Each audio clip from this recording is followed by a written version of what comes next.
नमस्कार। आज हूँ अक्टोबर 22 तारिख बुधवार दिन आपण मानक नहीं आसी आज दिन पाणीपाग खबर से वीडियो को शेष पर्यंत देखंतु। ता सहित आम चैनल को जदि नुआ आसी चैनल को सब्सक्राइब करी पाखरे आसुवा बेल आइकन को क्लिक करी रखंतु। चलंतु आज दिन पाणीपाग खबर उपर नजर पकाइबा। पछकु पछ तीन तीन लघुचाप एवं एही तीन तीन लघुचाप जो सृष्टि होईची समस्तक मनरे गोटे प्रश्न जे प्रकृत में यार प्रभाव ओडिशा रे पड़िबो ना नाही एवं जो लघुचाप सृष्टि होईची से लघुचाप केउटी सृष्टि होईची एवं ताहा केउ दिग गति करिवो वर्तमान तेबे लघुचाप सृष्टि होईची से अनुଯାयी तीनोटी लघुचाप आमर बंगोपसागर रे सृष्टि होईची एवं एही तीनिटी लघुचाप गोटिए लघुचाप आंध्र प्रदेश बा तमिलनाडु उपकूल रे सृष्टि होईची एवं उत्तर रु पूर्व दिग गति करी 25, 26, 27, 28, 29 तारीख बेलू सुंदरबन अंचल रे अतिक्रम करिवार संभावना रही। अमेरिकीय पाणीपाग मॉडेल जीएफएस करिछि पूर्वानुमान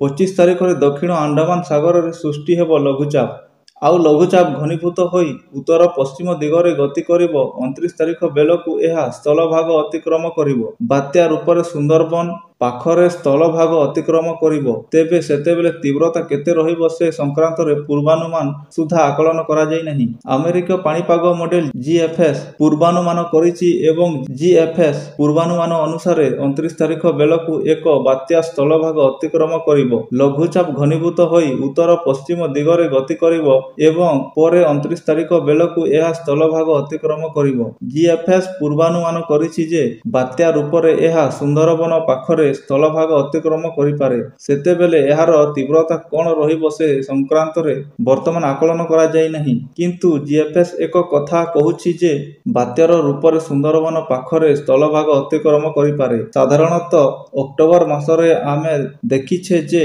अनेक बात्या संगठित होइथाय एवं स्थलभाग मध्य छुईथाय किंतु दिगत किछि वर्ष धरी आमे ओडिशावासी से भली किछि सामना बा बड़ बात्यार सामना करि नथिबा बेले चलित थर जीएफएस रो एही पूर्वानुमान निश्चय चिंता बढ़ेबा कारण बात्या जदि सुंदरबन निकट रे स्थलभाग अतिक्रम करे ओडिशार उपर मध्य रे बा उपकूलवर्ती अंचल रे किछि ना किछि प्रभाव पकाइबो। अमेरिका पाणीपाग मॉडेल जीएफएस एही पूर्वानुमान करिछि।